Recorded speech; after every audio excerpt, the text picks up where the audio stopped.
thing within the past tense. But when we talk about investigative reports and analytical reports and proposals, let's say, we are talking about a future implementation. So then future tense. We don't actually have future tense.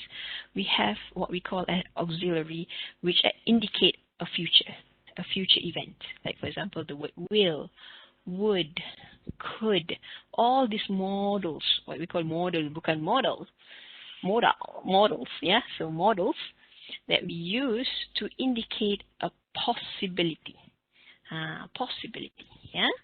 So we'll talk about that more in detail later on. Okay, inshallah. Right. So when it comes to classifying reports, if you can see here, I'm sure all of you, this is not something that is alien.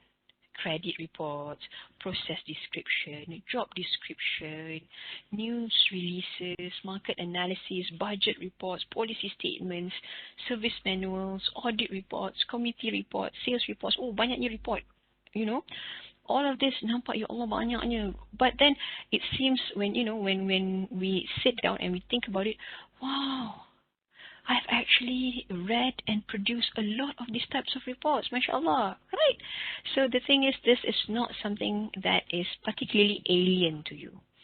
But there are categories. Remember just now, we were talking about categories of either a descriptive or informative report or analytical or investigative reports. Because if you're here for report writing, especially for this short course, I've already mentioned to you a hint of how you classify them based on the time in which it is being reported.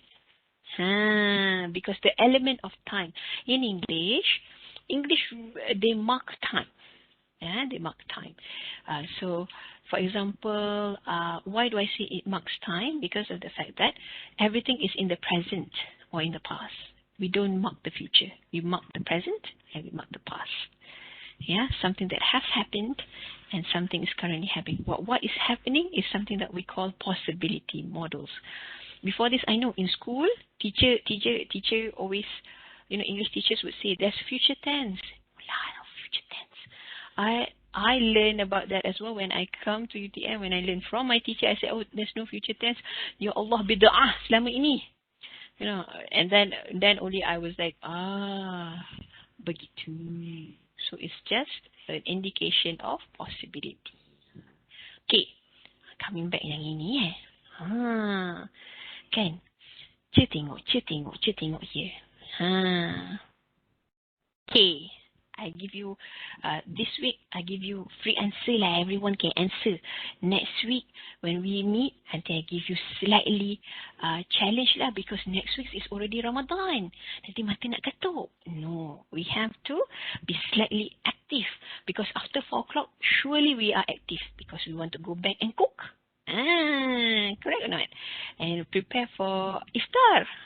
So for this week, okay, kita chill, get to know each other. Okay, so informational and descriptive reports.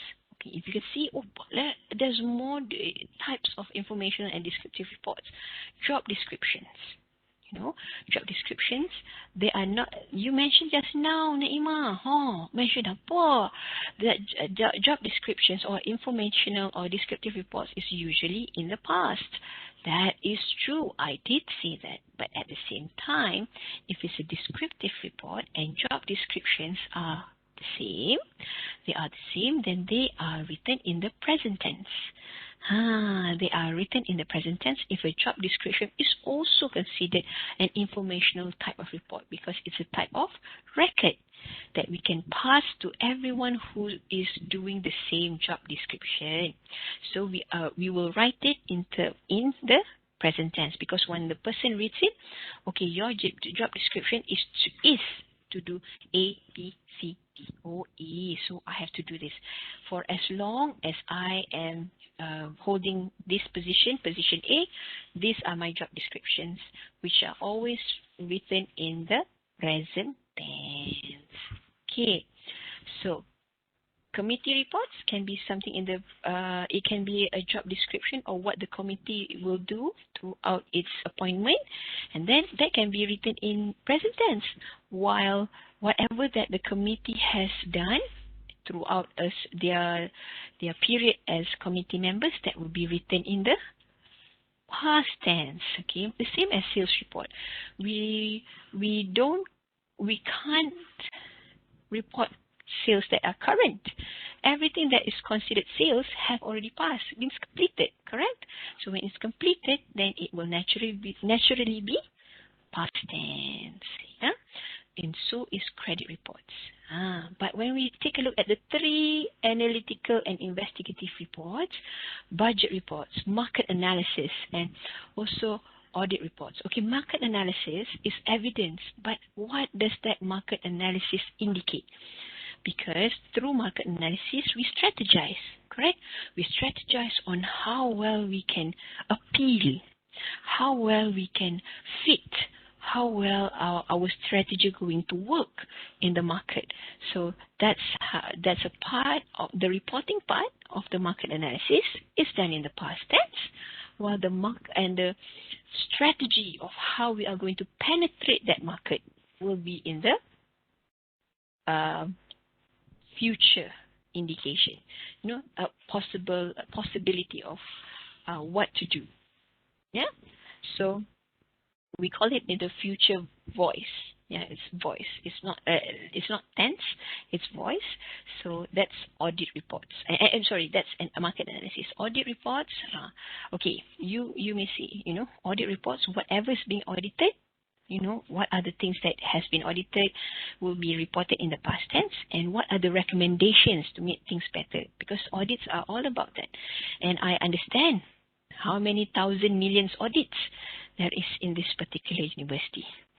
Yeah, so you have audits after audits after audits after audits, and you have to write recommendations, and you have to be super observant, and you have to make sure that everything is being recorded.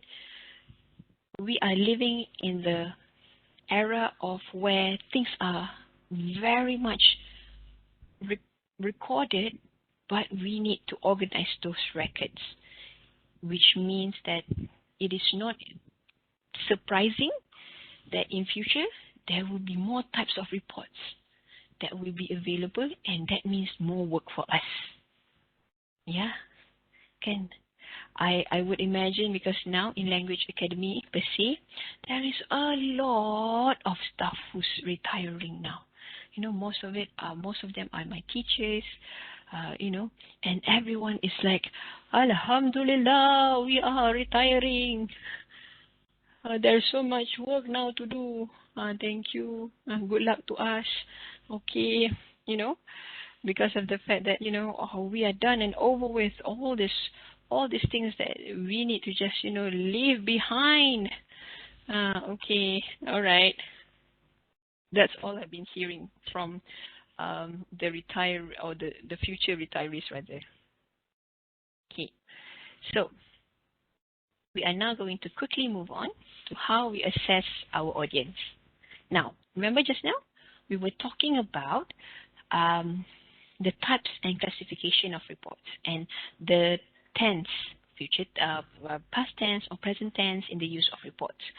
But when we're preparing a report, we have to also bear in mind, of course, this is very important, correct? The thing is, like for example, if we were to write an email, this is a personal experience. I think from personal experience, when I'm writing an email, especially if I'm writing an email to my supervisor, or I'm writing email to my not committee members, but let's say I'm writing an email to an officer that I'm appealing to, or I'm writing to let them know, to inform them of my situation. So I always bear in mind, I will always be thinking, okay, how do I sound? Okay, what information and how can I write my email so that this person there is very little misunderstanding to what I'm trying to say. So there will be a lot of consideration in terms of me trying to figure out what to say and how to say it. And As a second language speaker, my first language is of course Bahasa Melayu, and my second language is actually English. So if I were to think in Malay and I translate it to English, usually that is where, if it's literally being translated in such a way, the way it's been translated and the way it's been encoded, and remember, as the writer, we encode our thoughts, we encode our content, we encode our message. But then when the decoder, the person who receives the email or receives the report, encode or decode that, they may not have the same, what do you call that again? Context of how we encode our message. So chances are there will be miscommunication. Sometimes it's the selection of words. Sometimes it's the structure. Sometimes it's missing a comma. Then suddenly that sentence becomes something else. And that's how English is. English is supposed to, for first native speakers of English, when they write something, for example, there is two schools of thoughts, yeah? American, if those are a lot of, I would say, scientists and American educated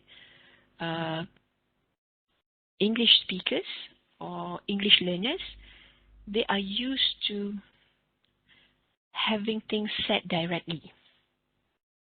There is not a lot of hedges. Hedges to apa? Hedges are when you're trying to say things indirectly. Yeah, as opposed to British English, sometimes there is some form of indirectness, but most of the time English is the way the language is actually constructed. It's very, very much direct because it's subject, verb, and what it means. Subject, verb, what it means. The way it's coded, it's like it's very direct. However, coming from us, a cultural background of being in the East, orang-orang Timur kebanyakan sangat gelapik. We are not used to saying things directly. So that's why the encoding and the decoding sometimes become problematic. When we are trying to say the same message in English as opposed to Malay, that's when it clashes. Misinterpretation happens. So that's why it's important for us when we want to prepare anything in a written or oral form, we need to assess our audience. Okay, first of all, look at the level of formality. Okay, when we talk about level of formality,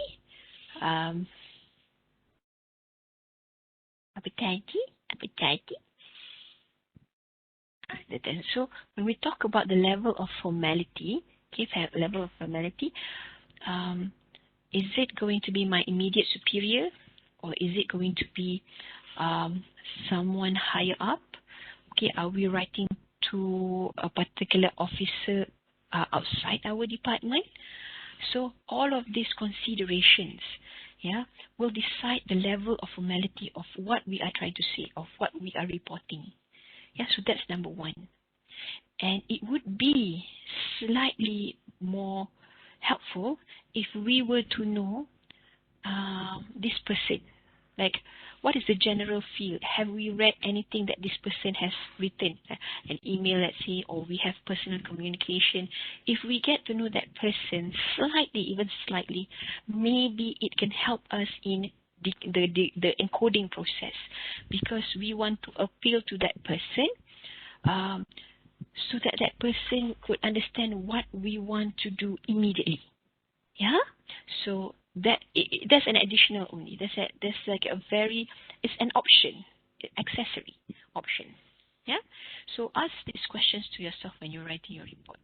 Number one, what does the audience wants to know? If you see all of these questions, they're very direct. Don't you think so? What does the audience want to know? What's the point of this report? What is the purpose of the audience using your request or your report. What is it that you're requesting, and what should they do